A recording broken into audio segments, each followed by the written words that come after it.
You may be familiar with that statement from Blake. God only acts and is in all existing beings or men. We are told that what is impossible to men is possible with God if we can only find God. For what is impossible with us as men is possible with God. I am confident I can locate him for you right this night. And it's very simple. There are unnumbered things that you and I can think of that are truly impossible with us. Unnumbered things, you can think of them. Now, could you imagine the thing that is to you impossible solved? Can't you imagine it solved? Think of something that you cannot. I defy you to think of something that you cannot imagine. Think it over. And so you say, I can't go because I haven't a passport. I can't go, say, to Russia. They wouldn't allow me to go to Russia. I couldn't get a passport. Can't you imagine that you have a passport? Can't you imagine that you've been to Russia and that you're back? You may say, well, that's a lie. There is no evidence to support that imaginal act. But can't you imagine? Can you imagine it? Well, that's God. That's God in action. If you can imagine, all I ask you do now is to hold God trustworthy. You found him. You found something that can imagine anything in this world. Well, that's God. For with him, all things are possible. And with men, there are unnumbered things that are not possible. So you found in yourself a power that makes everything possible. But all God intends from us is to accept the imaginal act with faith. That's all. Faith is being loyal to unseen reality. You remember what you did. That's an imaginal act.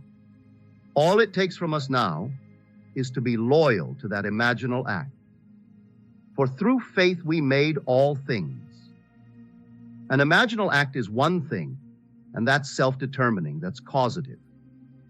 Everything on the outside moves under compulsion, but everything, and no one really knows the unseen, hidden, causal act. Once in a while you can trace it. The individual may be able to trace it back to something that he did. But between the imaginal act and its unfoldment in the world, in this whole vast world, unnumbered things come out, all contributing. And much of it we condemn. We condemn this act and that act and that act, and harshly condemn it. But it all is moving towards the fulfillment, the bloom of what each in the silence did back here. And yet we sit in judgment of all the unfolding picture of that act, right up to the bloom of the act. Now let me share with you a story that was shared with me. About 2 weeks ago, or 3 weeks ago, I told you a story. It was unfinished. It wasn't yet completed. About the lady who had carried this tremendous burden on her shoulders, as it were for 25 years. And suddenly, that very day, it was washed out of her life, completely washed out. But I didn't know the nature of the burden. It wasn't yet told me.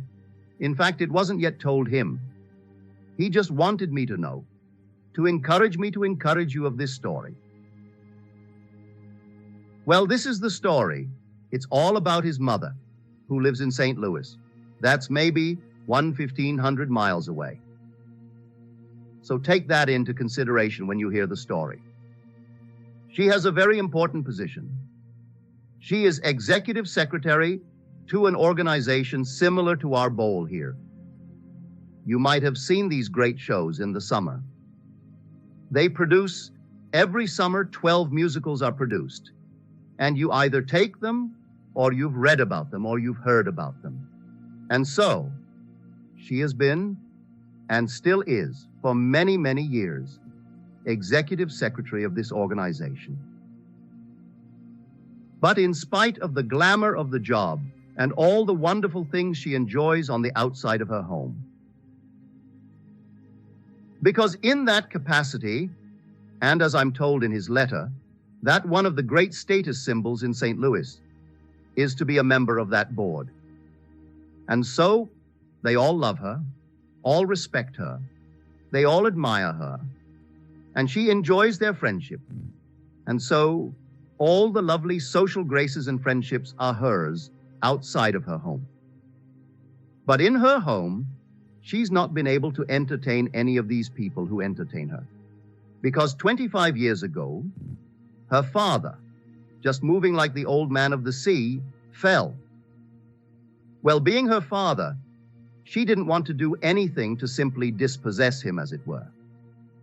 He said, in a strange and wonderful way, he is a very remarkable man, because not very many men have reached the advanced age of 95 without ever having done one day's work in his life. Well, that happens to be her father. And he said to me, a remarkable accomplishment, 95 and not once ever having done a day's work. So there he sat. Well, when he became aware of my books, the first thing he did, he packed off a set to his mother in the hope that she would read them and apply the technique as described in the books. When she came home this Christmas, he discovered she hadn't really applied it, and he would like to know why. Well, she confessed she could see no out to this but death of her father.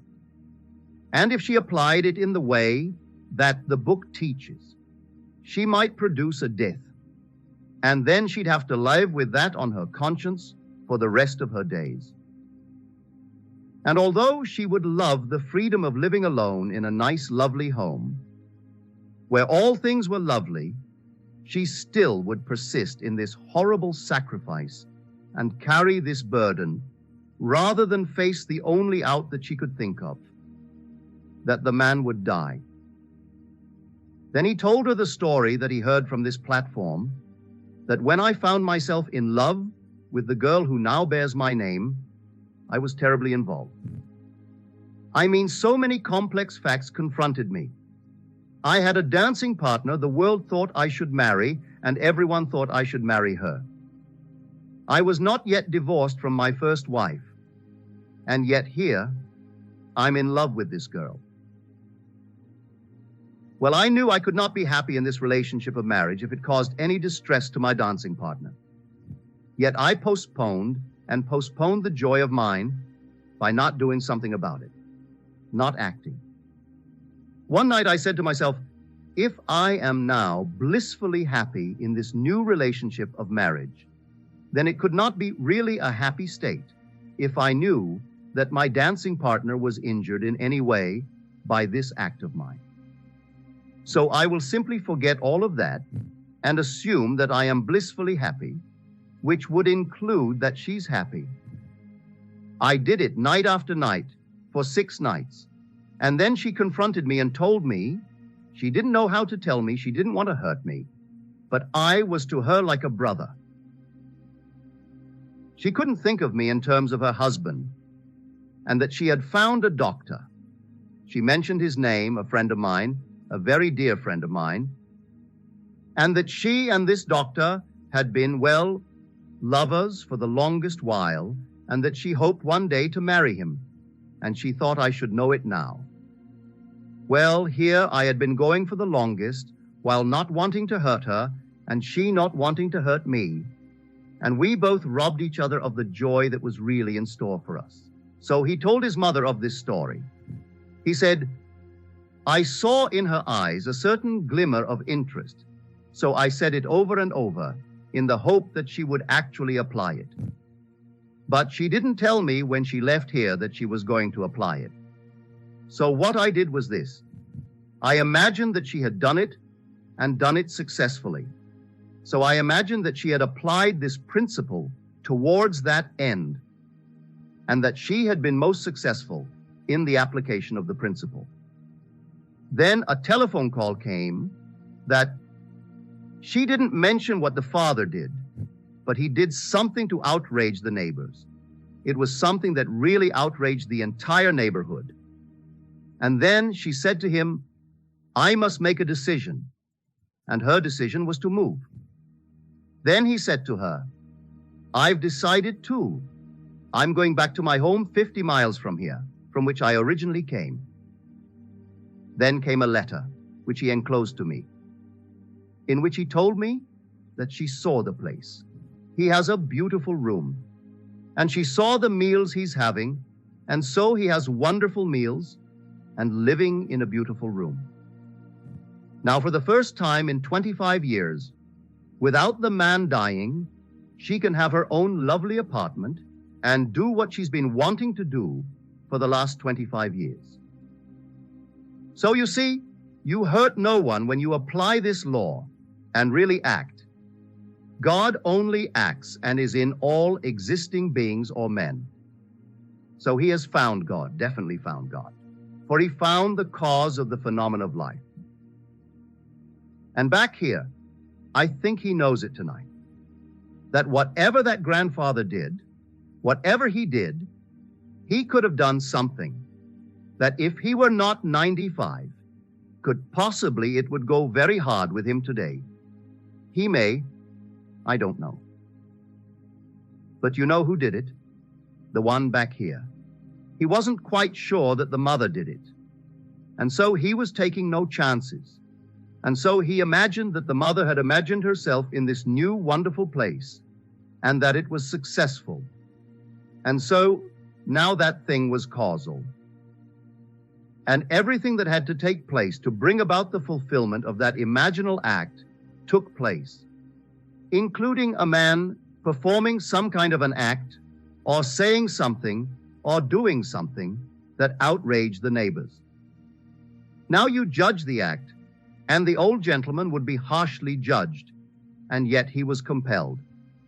For every outer act moves under compulsion, and that compelling force is in man as an imaginal act.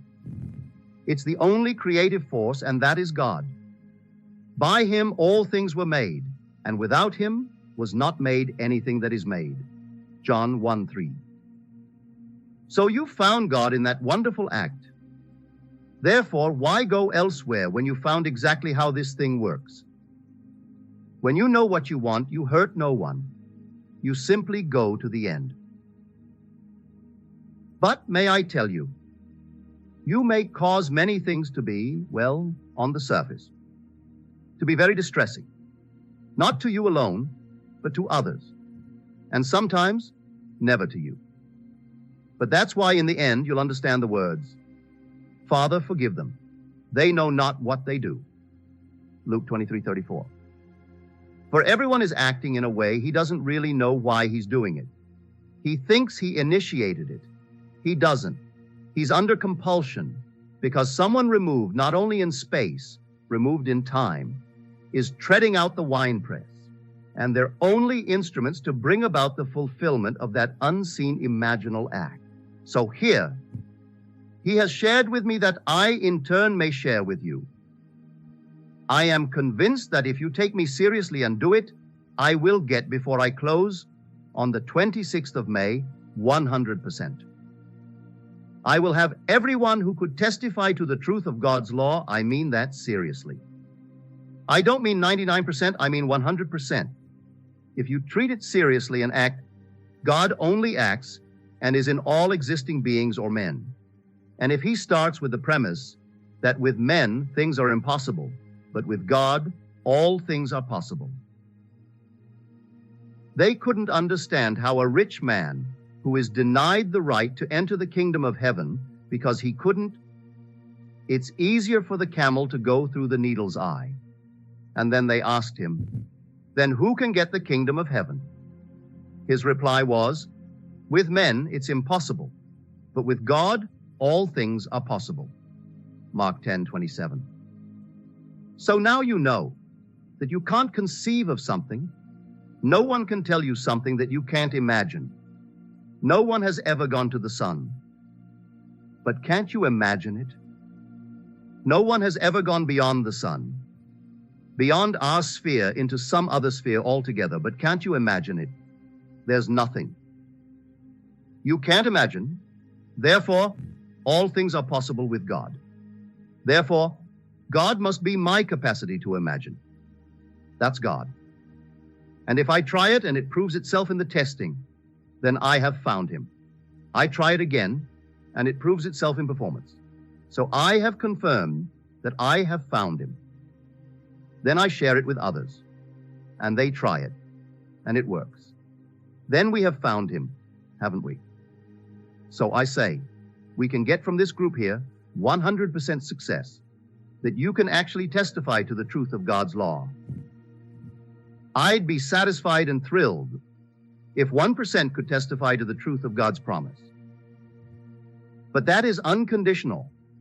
Not a thing you can do about it. It just happens. But you can do everything about testing his law, because his law is conditional. We are the operant power. For when it comes to his promise, that is something that thrills me beyond measure, when I hear anyone confirm the promise. So now let me share with you what was given to me in the same letter. He said, last week I began to write you a letter. He was going to tell me how about a month ago he met God. He said it was then, at that meeting, soon after that meeting, that I began to write to you. But my experience in meeting God is not identical to yours. First of all, there was no meeting of an infinite might, only love, a mixture of light, joy, and love. That was the mixture. He said, unlike your experience, it was not a person, but fused with it I did. And after so many years of being confused, it was a thrilling relief to be fused, for a change. So he met God. Even though he didn't see God presented in bodily form, he was fused with God. You know what fusion is? Where things are gathered together, and actually gathered together as though by melting. That's an actual experience. You are fused with God, and no power in eternity could ever put you apart. Read the 8th chapter of the book of Romans. No power in the world could ever, after such a fusion, ever bring about a separation of you two. Verse 38. And therefore, when we are fused with God, we have the same body, that same glorious body of God. And here we have unity and equality in diversity. He and I do not look alike. We're both men. I'm older. But we do not look alike, and yet we are both fused with the same body of God. So here we have equality in that body. We have union in that body, and yet diversity. That's the great mystery. When all are gathered together, one by one, not collectively, but one by one into the body of God. And eventually all will be in that one body, and it's our body, and the individual's body. That's your resurrected, glorious body. You can't describe it. In this man's case, it appeared to him as a mixture of light, that's right, of joy, that's certainly right, of love, absolutely right. So all mixed together. But it was not a person. It did not come and present itself in bodily form. In my own case, it was just as described in the 7th chapter in the book of Daniel, the Ancient of Days, right before me, clothed as he's clothed, looking just as he's described. And I am presented to him as described in that book, verses 9-11. And the very open book as described in that chapter was present. Only 3 characters stand out in my mind. There were others, but 3 stand out. Infinite might, and they're sitting in what I would call a carriage, drawn by the most glorious horses. And then a woman, an ideal, like an angel, like a recording angel, writing at a table and an open book, as told us in the Bible. She wasn't composing, she was recording the most glorious angelic being, but woman, just simply recording. Then I'm presented to the Ancient of Days, and it is infinite love. In this same chapter, they speak of the animal, the beast that was slain. It doesn't tell you how it was slain. That was an experience of mine that came about the same time. It wasn't the same night, but whether that experience preceded this presentation or followed it, it was not too long before or after. But that was the beast. And may I tell you, I'll share with you how the beast is slain. It is not said how the beast was slain, but love that night slew the beast. For here I found myself in the presence of the most horrible monster. And then I looked up, and this glorious being, not unlike the recording angel of that vision of the night, the same person really, only this one was standing and looking at me, and this one was down below and calling this glorious creature mother. As this hairy animal, hair from the head to the toe, like an ape, and the hair was reddish, sort of a reddish brown, and as it called this glorious woman mother, I banged it, and then it kept on calling it Mother Mummy, and I pummeled it. I was so annoyed with it. And it gloated. It spoke and it gloated in my blows, violent blows, as though it were a masochist. It simply loved to be beaten.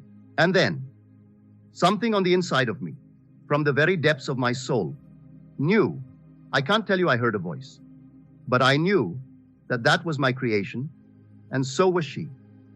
Both are my creations. She embodied every noble thought that I have ever entertained, and it embodied every ignoble, horrible, monstrous thing I have ever entertained, and both were my offspring. I knew that if this monstrous hairy beast had no right to exist, that I was the cause of its existence. I pledged myself. There was no one to whom I could turn. I didn't pledge with another, all with myself. I swore to myself that if it took me eternity, I would redeem it. I had no sooner made the decision to redeem it, regardless of the cost to me in pain or in time. And when my decision was made, without anyone looking on, so it was all within me, before my very eyes, it melted. I have never in my life felt such compassion for anything as I did for this. No hate, nothing but sheer compassion, that I could bring into this world such a monstrous thing and allow it to live when it really shouldn't live. I didn't kill it in the sense of cutting off its head. I had compassion for it. And because it was the embodiment of all of my misspent energies, as it melted before my eyes, leaving not a trace behind it, all the energies that I saw embodied there came back to me. They actually came through me. I have never felt so powerful in my life. Everything that throughout the centuries, how long I don't know, unnumbered ages went into this monstrous creature, invisible to me with my mortal frame of it. It whispered into my ear repetition of the deeds that fatten it, on which it would grow. So any opportunity to take advantage of would be encouraged by the whispering of this unseen monster that I, myself, had created. And every attempt to be noble in my world came, and encouragement would come from this noble creature that I had created. And so, at that very moment then, I discovered what I had done with sheer energy. For I gave it life. I brought it into being. It was my dweller on the threshold, and I faced it one night, and sheer compassion wilted it, and it melted before my eyes and vanished. But in vanishing, all the energies, they weren't dissipated. They returned to me who had put them into that horrible, monstrous form. So, the beast spoken of in that chapter, and you'll find it in Revelation, you'll find it in many chapters. The open book you find in many chapters, all through the Psalms, Isaiah.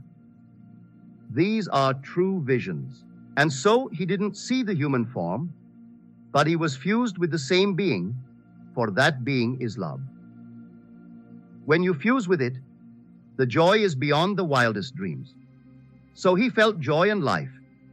You can't measure the life. For in the Father there is life. And as the Father has life in himself, so he's granted the Son also to have life in himself. John 5:26. So fusion with it. The Father, he's become the Son who is one with the Father, and therefore has life in himself. So I can say to him that in this fusion there is no Jew, no Greek, no slave, no free, no male, no female, only one in Christ Jesus. And all the powers of the world cannot ever divorce you from that fusion. He's one with it. So I can't tell him the thrill that was mine when I got that letter and began to read it. He said in his letter, which is irrelevant for the evening, but still it's part of the picture. He was writing a story when his wife happened by and said, "Oh God, what, another letter to Neville? You want to monopolize all the meetings?" She said, "Read it." She didn't say it unkindly, at least not too unkindly. And so he said, "I promised at the moment that I would delay writing any more letters for the next few weeks. But Mother's note came this morning, and because I had mentioned it to you in a previous letter, I thought I should share with you the conclusion, and that you tell others as I have told you. So I want to thank him, and I want to ask her, please don't stop him from writing any more letters. So everyone, I want to get the letters and really get them in. I say everyone can bring me letters on the condition, which is the law. I hope most of you can send me something comparable to that fusion. For now that's done, they could shoot him now, chop off his head, and they can do nothing to separate him from the love of God. He was called into that state. He didn't earn it any more than I did. What was God's secret of his elective love that night when he was, about a month ago when he was called? He was called and he saw love, only love. For God is only love, really. But the love is so ecstatic, you can't deny the joy that is with it. And you can't deny the life that you feel when you are fused with it. You can't. But in that union, oh, what joy, what life. So all of the qualities he expressed perfectly. I still say to him, it may be this night, who knows, that you will see him presented just as the 7th chapter of Daniel presents him. Just as Daniel presents him, that's exactly what he looked like to me. And then you are that Son of Man who is brought and presented to the Ancient of Days. The recording angel, yes, she's there. Infinite might, yes, he's there. They do not look alike, but you can't deny infinite might when you stand in his presence. It was infinite might who sent me. And the words ringing in my ears were the words, time to act. Time to act. I had to discover how to act. It was time to act. Drink no more water. Take a little wine for your stomach's sake and your many afflictions. 1 Tim 5:23. I had been absorbing all the psychological truth I could get by attending all the lectures, reading all the books, and going mad trying to adjust the conflicts with all the so-called different aspects of truth. And the words are, drink no more water. Take a little wine for your stomach's sake and your many afflictions. Certainly wasn't to take wine in a physical sense, although I must confess I enjoy it. But that was not the suggestion. Wine is how to apply it. You've been absorbing the psychological truth. That's symbolized by water. So I filled myself till I almost became waterlogged. And now, don't take any more. Start to apply it by drinking a little wine. Put it into practice. I then had to put it into practice. And putting it into practice, I found God. For if by him all things are made, and without him was not anything made that was made, and I found out what I did and how I got something in result, well then, I found him. I tried it again and it worked again. I kept on trying it, sometimes a long delay, sometimes shorter. I can't quite bring it down to the point of why the delay, other than it's not a delay, It is simply the seed takes a different interval of growth, interval of time. One would come overnight, one would come while I'm doing it, and some would come the next day, the next month, the next year. But looking back, as I told you a week ago tonight, a story from which I have both, and I tried to explain that night that I was the cause of her misfortune. The things she did for which she was criticized and sentenced and suspended, I did it. Had I not done the imaginal act, she would not have done what she did. And if she did do it, she would not have been discovered in the act. But she had to be discovered because she had to come forward that I could serve her with papers. She was hidden in the 8-odd million people in the city of New York. There are over 8 million. Buried in that enormous crowd, how are you going to find her when she leaves her address and gives no forwarding address?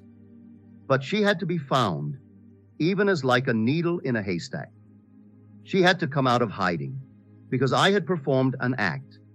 Performing the act, I compel her to perform a certain act for which society condemns her. So who did the act? I did it. And so I only told the story to show you, don't judge anyone harshly. You may be the very one treading the winepress that is causing that act.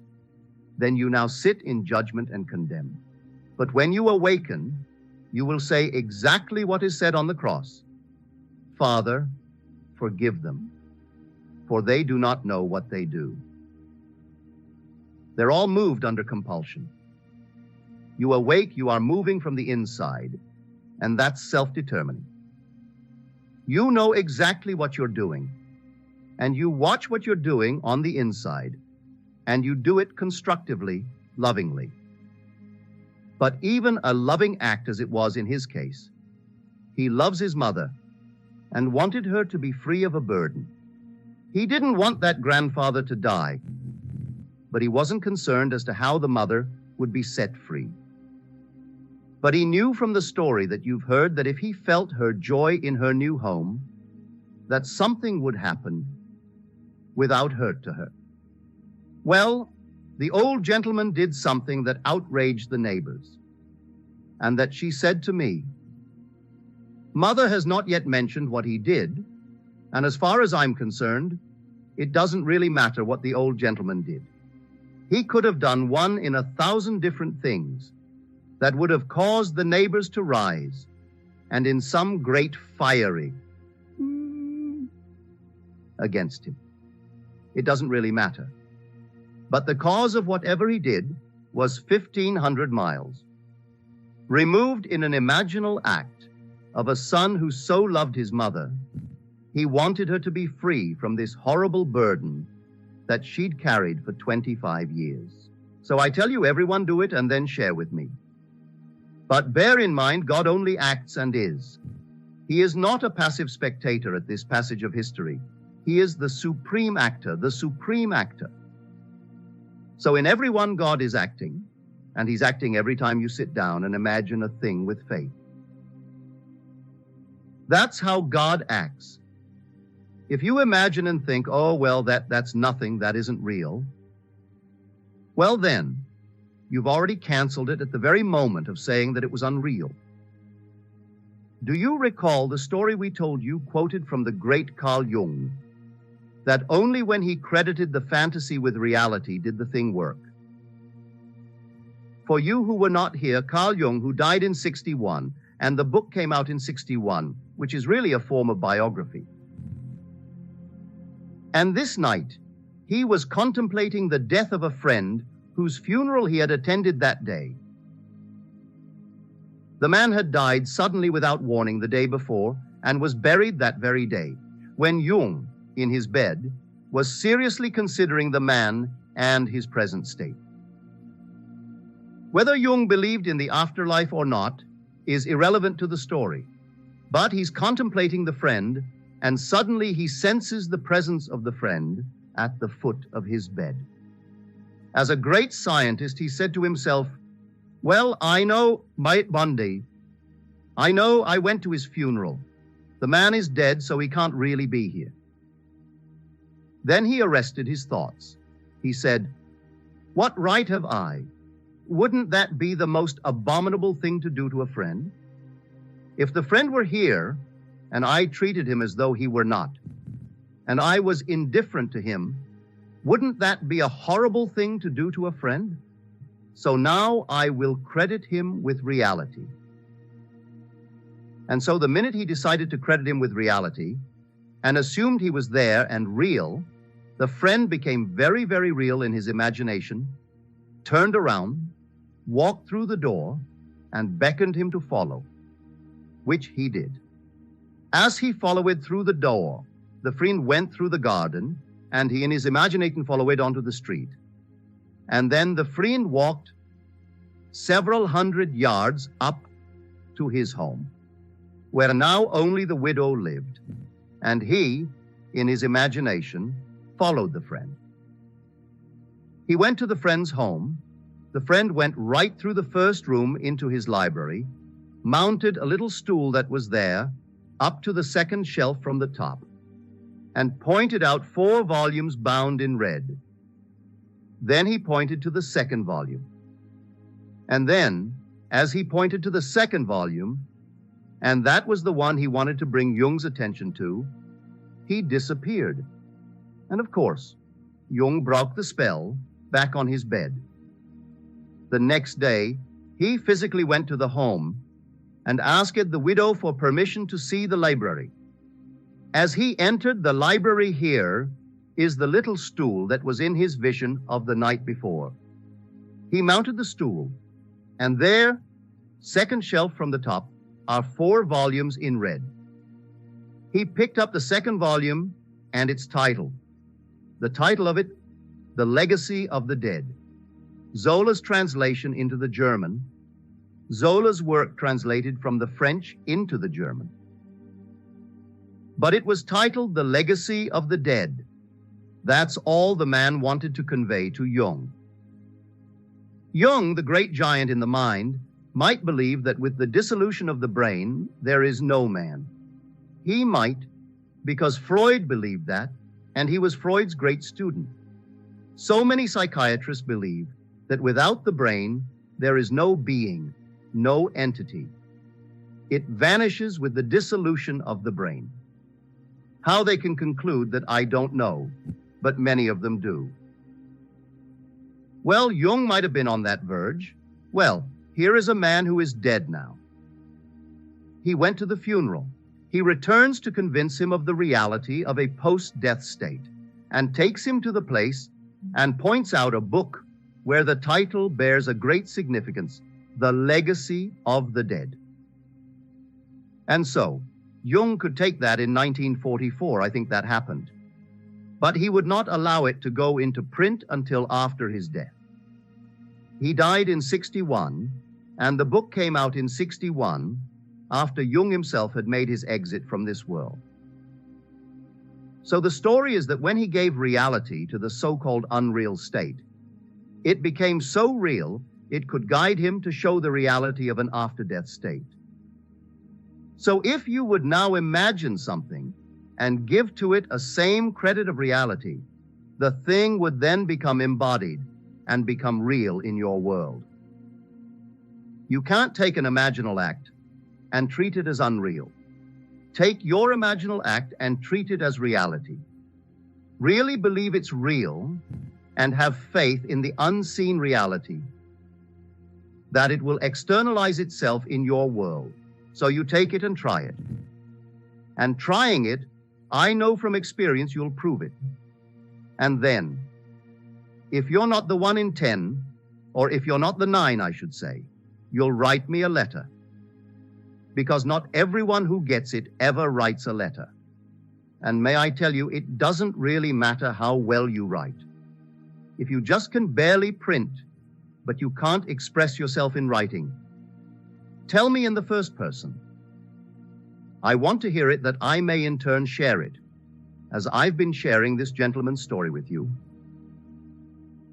But when I read the beginning of that letter, and he started the letter, that he may explain to me how a month ago he met God, and then drew the story so vividly.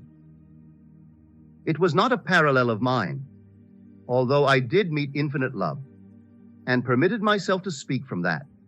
He met love only. It wasn't infinite might. That doesn't matter. Might is but an aspect, an attribute of God. God is infinite love, almightiness and omniscience. They're only attributes of God. But God himself is all love.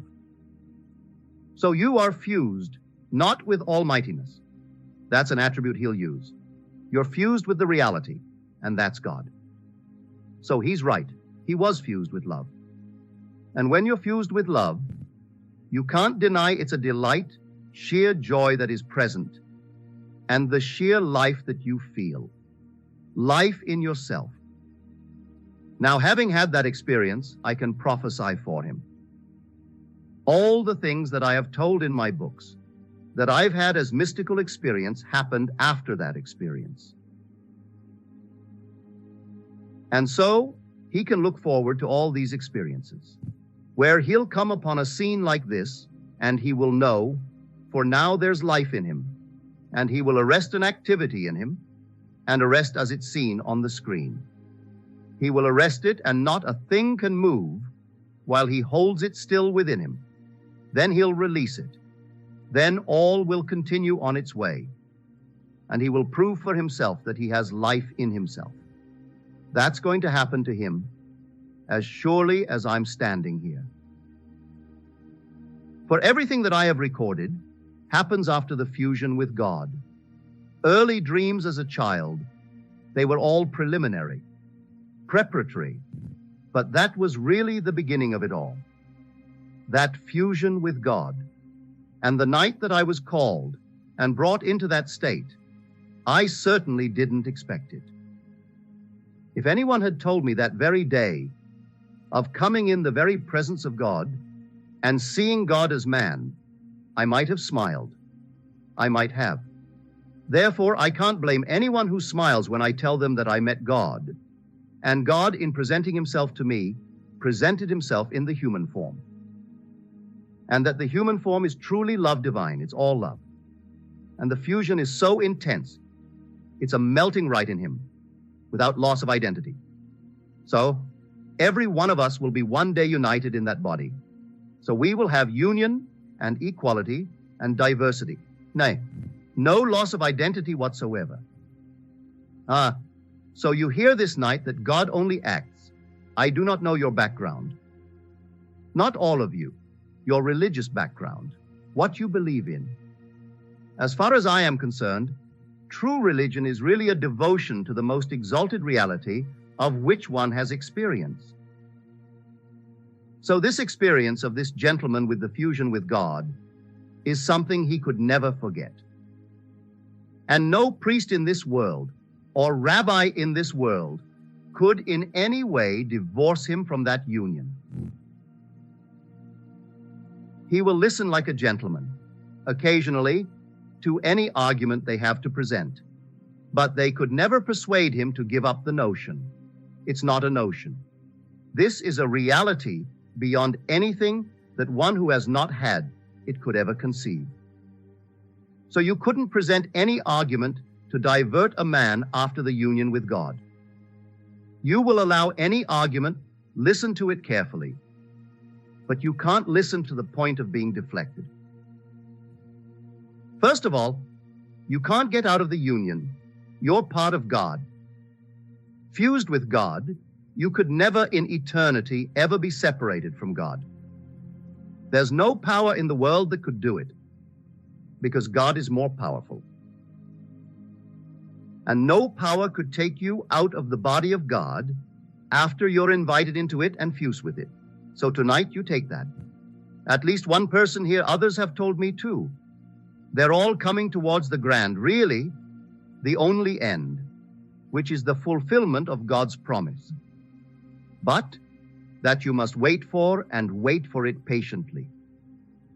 He said, wait for the promise of the Father. Just wait, because you can't earn it. When it comes, it's a gift, a complete gift. and then all the other things, they'll come with it. But in the meanwhile, his law being conditional, you need not remain as you are if you don't like what you are. For 1 second beyond hearing the law, you can take the law this night, knowing who God is. If God is doing it, and all things are possible to God, well, then it's done. I don't care what it is. It's done if it's all God doing it. If a little you is doing it, and you take someone you know, can't do it. But the minute you know that imaginal acts are God's acts, that God actually became you, that you may become God, and that you are all imagination, and God and you are one. Therefore, if he actually became you, and he acts in you, the only thing in you that is completely, that you could say all things are possible to it, is your imagination. You can't think of anything in this world outside of your imagination that you can say of it, with it all things are possible, because almost everything else is impossible. You think of the things that you would like to do, and how many things are impossible if you take the little you of flesh and blood. But take yourself as imagination. Can't you imagine anything in this world but anything?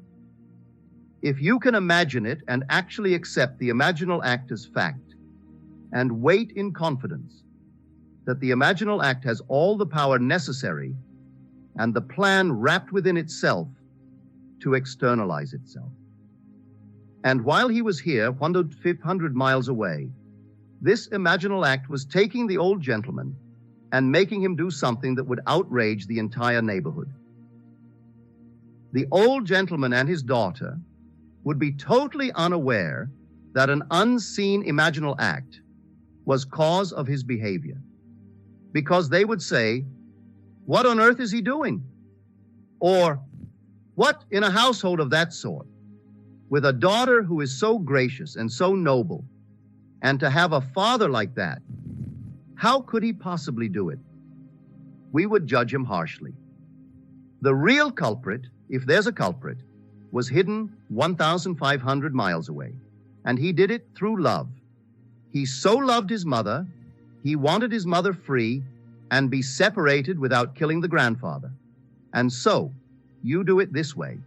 Do it in love. Every time you exercise your imagination lovingly on behalf of another as he did, you're mediating God to that other. And so, he mediated God to his mother. And only that act of the grandfather would have forced her to the decision. So she told him, "I have to make a decision, and I'm going to move." Then he comes forward and says, "I'll make a decision too. I am moving back to my home of my origin, really, 50 miles from here." Well, that's near enough, isn't it? I mean, you're not the only ones. 50 miles is a long way to walk at 95 years. And so she can go visit him and see him and leave him just where he is with his friends. "All the meals are good," she said in her letter, for I read her letter. He was very gracious and loaned his mother's letter to me. And just as I've told you what he told me, the mother told him. And he need not be that curious to find out what he did. That is unimportant. Whatever he did, he outraged the people to the point where something had to be done, and a move was in order, and the move became a fact. So I'm asking you to take me seriously. And when you sit down this night in the silence, or when you go home and you are with yourself and gathered together and you imagine anything, do it lovingly. Of a friend, do it lovingly and believe it's done. That's God in action. And with God, all things are possible. You don't have to aid it, leave it alone. It's going to actually move itself through all, and all things being interwoven, they will take anyone in the world that it can use to embody itself. And therefore, forgive all when you become the man or the woman you want to be. All those who seemingly tried to oppose you on your forward motion were aiding you, but you didn't know it. Therefore, forgive them all in the end. A bird couldn't fly unless opposed. A fish couldn't swim unless opposed. A plane couldn't take off. You couldn't walk. Nothing in this world could really move unless opposed. So if you have opponents, then they're only playing the part. Because you dare to assume that you are the man, the woman, that you want to be, they had to come to give the necessary opposition. Without that, you wouldn't move. Now let us go into the silence.